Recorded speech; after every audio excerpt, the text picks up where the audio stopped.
Hey guys, welcome back. If you're new here, my name is Becca and today I have my November book haul.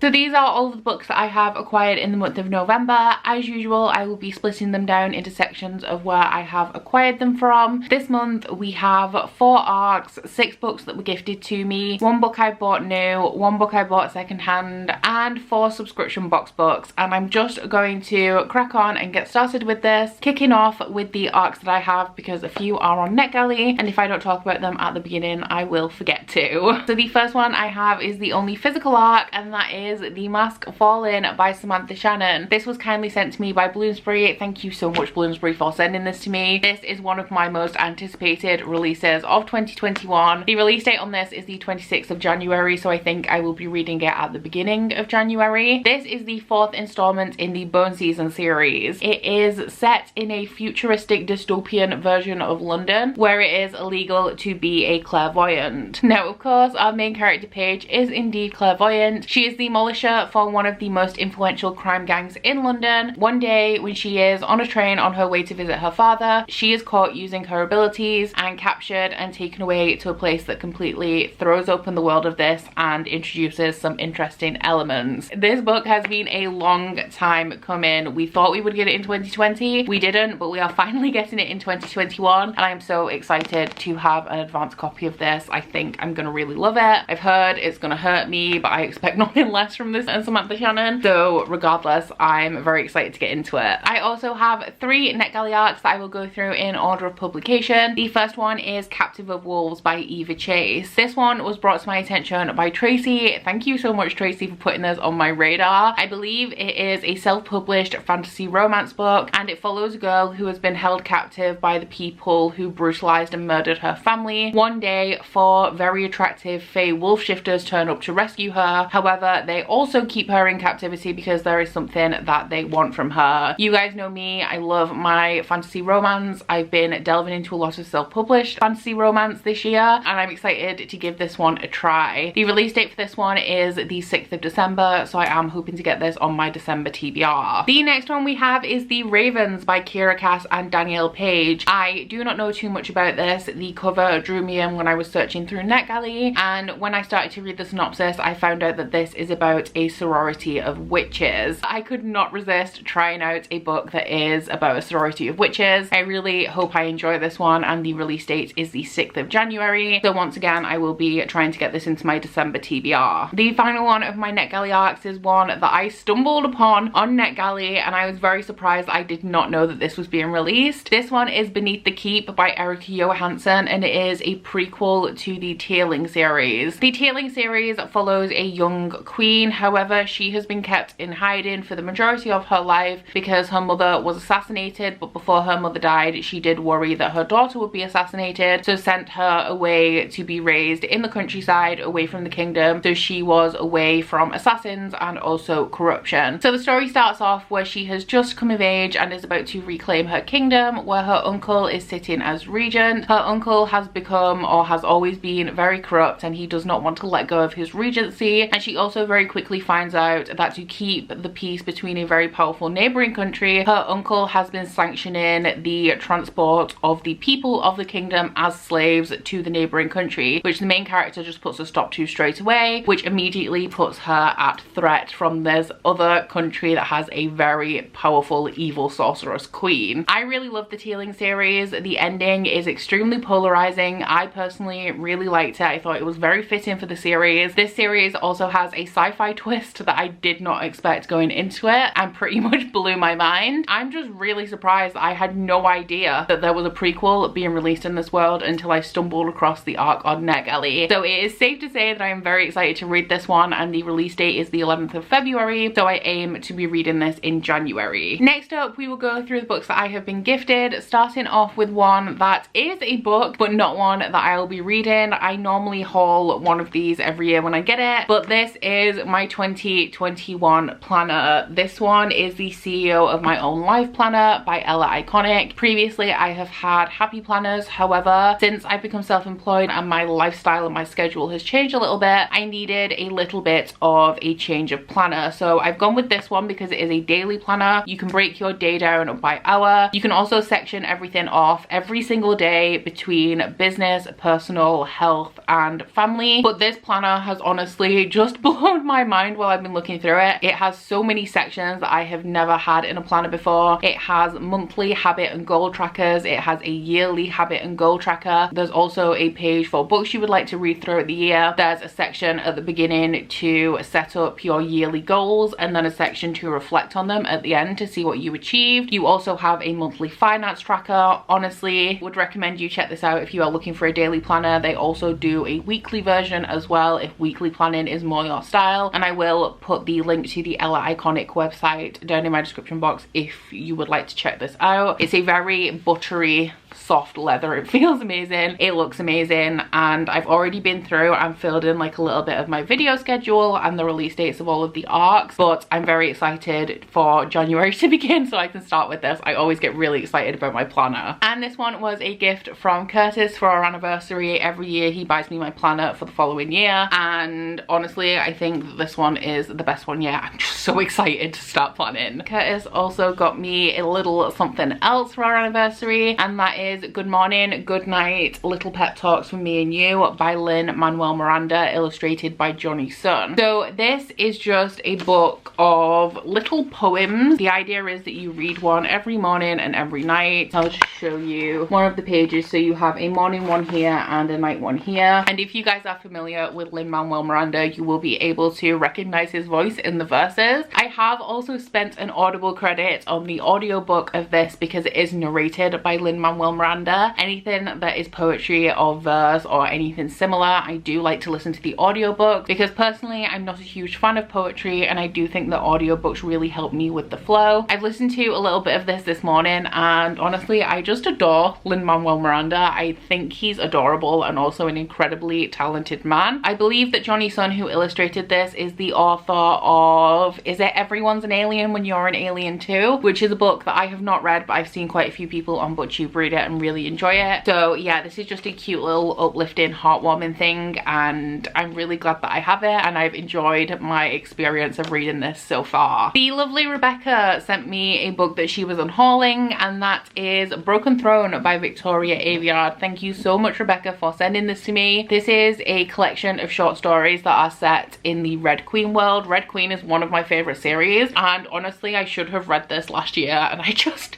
forgot to buy it and never read it. The Red Queen series is a young adult fantasy that follows a girl called Mare Barrow, who is a red in a world divided by blood. So you have the reds, who are like normal humans, and the silvers, who have silver blood and also abilities. As Mare is a red, she should not have any abilities. However, during a very inconvenient time, she discovers that she does actually have the power to control and create lightning. So this has 4 stories in it. The first two I have already read because they were released, I think, between the first and second Red Queen books, and I do already have a bind up of those 2. However, the last 2 stories in here are set after the end of the final book, Warstorm. At the end of Warstorm, we have a resolution of the majority of things going on. However, there are a couple of things left hanging, and I believe that these stories do wrap up those elements. So I'm glad that I finally have this so that I can finish off the series, because I do really want to know what happens, especially in one instance of those things that were left open, and I'm very grateful to Rebecca for sending this my way. The wonderful Linda sent me Mexican Gothic by Silvia Moreno Garcia. I have recently read Gods of Jade and Shadow by Silvia Moreno Garcia and really enjoyed it. So after I'd finished that, I did add Mexican Gothic to my wish list. I believe that this is an adult horror. It follows a young socialite who is summoned to this really old mansion by her cousin, who has sent her letters saying that she thinks that her husband is going to poison her. When the main character arrives at this old house, she finds out that her cousin's husband and also her cousin's father-in-law are very dominant male presences in this house. However, the main character is not scared of them, and she is not even scared of the house, even when it starts to invade her dreams. Gods of Jade and Shadow was undoubtedly very well written, and while this is a different genre and I'm assuming a very different story, I am very excited to read this. And I do think that Silvia Moreno Garcia has the potential to write a very quietly spooky horror, like a very well written, unsettling kind of horror, and I'm hoping that that is what this is. The wonderful Claire sent me 2 books this month. The first one was Daughter of the Blood by Anne Bishop. This is a book that I've been talking about wanting to read for a very long time. This is the first book in the Black Jewels trilogy. It's an adult fantasy series, and it is very well known that Sarah J Maas adores this series and was inspired by it. This story takes place in a corrupt kingdom where there is a prophecy that the most powerful queen of them all will rise and bring hope and freedom to the people. So this follows the girl who is prophesied to become this queen. She is also a witch, and I believe that she is very young when this series starts. I do think that there is quite a lot of romance in this series as a whole, although not in the first book. I've heard amazing things about this, but I've also read quite a few very negative reviews, so I'm interested to see what I think, although I do think that I'm going to end up really enjoying this one. The other book that Claire sent me was Fairies, the Myths, Legends and Lore by Sky Alexander. I have recently talked about how there is a whole set of these little legend books. I think there's 8 or 9 in total, and each one focuses on a different magical creature. Claire sent me the Fairies one because you guys all know I'm obsessed with fairies, and I have recently been interested in diving into the original kind of legend and lore of fairies that has manifested into what we see of fairies in fiction today in their multiple different incarnations. I'm not sure if I'm just going to be dipping in and out of it because it is more of like a reference book than a book you read cover to cover, or whether I will just ingest the entire thing, which to be honest is more likely. But regardless, I'm really excited to have this, and thank you so much to Claire for sending these 2 my way. Next up we have the 2 books that I purchased this month. The first one was a pre-order, and that is Rhythm of War by Brandon Sanderson. This is the 4th book in the Stormlight archive. You guys may know I am co-host for the Stormlight read-along that was created by Catherine from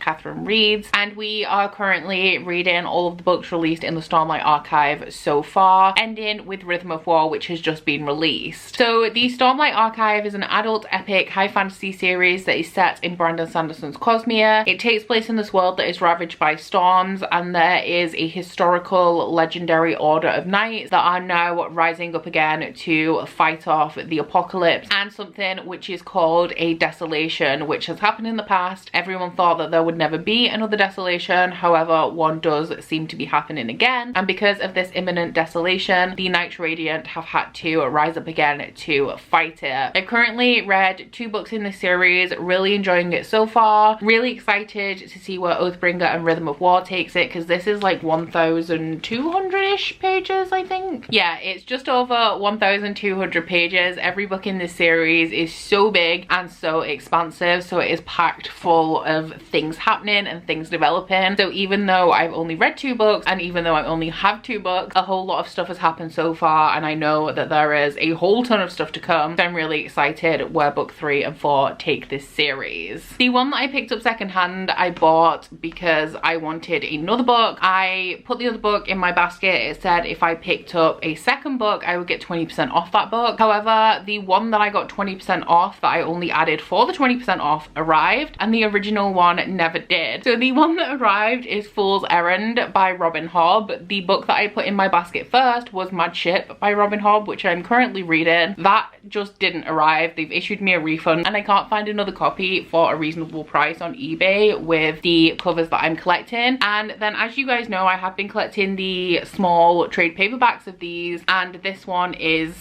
a tall one, like it's the size of my head. Regardless, that is not a big deal because this is going to be the first book that we read when we start Elderling Long phase 2, so I will definitely be reading this next year. I just would not have bought it yet if it wasn't for that 20% offer, and then I never got the book that I actually wanted anyway. I don't know too much about this book or the series. It's the first book in the Tawny Man series, which is the third trilogy in Robin Hobb's Realm of the Elderlings overall. It does follow Fitz, who is the main character of the first trilogy, so we will be returning to him when he is a little bit older than where we left him. And the Tawny Man is the Fool, so literally all I know about this is that it is in the Elderling series and it follows the Fitz and the Fool. Regardless, I'll be reading it. I'm very excited. Robin Hobb is becoming one of my favourite authors, and I can't wait to return to Fitz and kind of see where he is now as opposed to where we left him and how his story is going to continue. And then the last section we have to talk about are the subscription box books. So the first two are the same book, however it is my third favourite book of the year, so I don't mind having two copies, and they are The Invisible Life of Addie LaRue by V. Schwab. So this one was the October Illumicrate book. This one is the Owlcrate edition that came in the special edition box. Out of the two, I like them both, but for different reasons. I like that this one is so simple and like classic and understated, but as like an edition of a book, I prefer this one more. So the Owlcrate one is brown with rose gold. It also has this quote on the back that says, "Never pray to the gods that answer after dark." And I do also really like the illustration on the tipping page in this one. So this one is a variation of the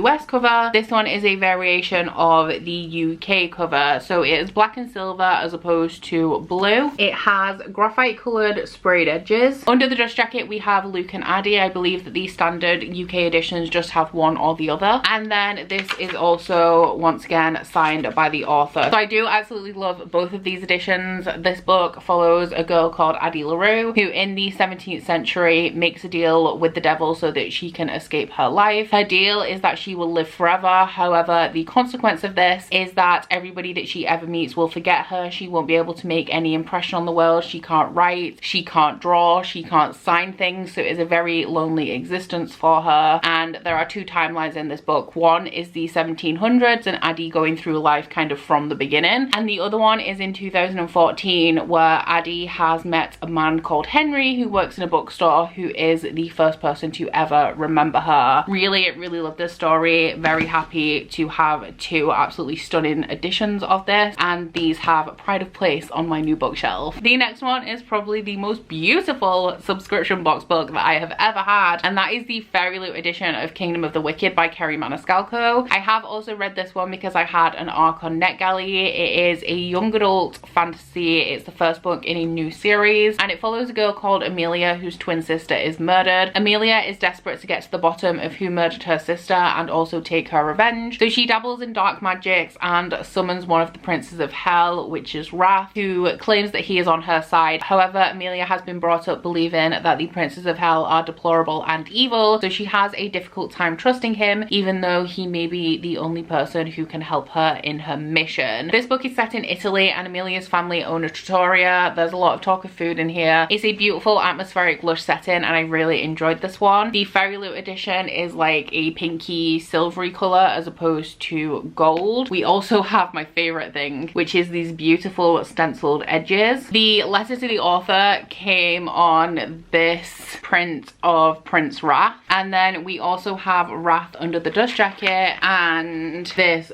gorgeous under dust jacket art as well. So overall this is just an absolutely stunning edition. Fairy Loot really pulled out all of the stops on this one, and I'm very happy that I have this edition because I did really enjoy this book. And then the final one is another Owlcrate special edition, and that one is A Deadly Education by Naomi Novik. Another book I've read because I had a NetGalley arc of it, but this one was a one-off kind of special edition thing that Owlcrate did. It came with the book and a pin. It's printed onto the hardback. I like how it looks like a textbook or a reference book, and it also has really shiny gold gilt edges, really pretty evil eye end papers, and embossed tipping page which is signed by Naomi Novik. This one is the first book in an adult fantasy series that takes place in a magic school called the Scholomance. The school has no teachers, it is very deadly, and it is built onto a void to offer the students some protection. However, the school is very very dangerous and regularly tries to kill the students. Aside from that, to be able to graduate from the school, you have to fight your way out of a room that is full of monsters that are trying to kill you. So the aim of the main character is to find an alliance, because essentially you don't have a hope in hell of getting out of this school unless you are allied to somebody. The book starts off where the main character is getting increasingly annoyed because the school hero keeps saving her life. She thinks that she doesn't need his help. She finds him incredibly annoying. However, because he is paying attention to her, other people start to pay attention to the main character and she becomes increasingly more popular, so she uses this to her advantage to try and secure an alliance before graduation. I very much disliked a lot of the writing in here, but I really enjoyed the story, really enjoyed the characters. I gave it 3 stars because I loved and hated it in equal measure, but I do overall have very positive thoughts of this book, and I am excited for the sequel, which has already had the cover reveal and is out next summer. So really excited about that. I'm really excited I don't have to wait a long time for it. So there you have it. Those are all of the books that I've hauled in the month of November. Please let me know if you have read any of these and what you thought of them, and out of the ones that I haven't read yet, please let me know which ones I should prioritize. I would just like to mention before I close out this video as well that if you like my jumper, it is from the new Illumicrate lifestyle brand. I'm a rep for Illumicrate, so this was sent to me by Illumicrate to show you guys. Thank you so much, Illumicrate, for sending this to me. It is very warm and it is very cozy, and if you would like to check out any of the Illumicrate lifestyle items, I will leave a link to the Illumicrate lifestyle section in my description box. But that is about it for this video, guys, so please don't forget to like if you liked it and subscribe if you wanna. If you head into my description box, you'll find a link to my Goodreads, Instagram and Twitter if you'd like to follow me on any of those, as well as a link to my Bookish body butter and candle website, the Instagram for that, and a 10% off discount code. But that's it from me today, guys. Bye! Oh, you bite your friend like chocolate. You say you'll go where nobody knows, with guns hidden under our petticoats. We're never gonna quit it, no, we're never gonna quit it, no.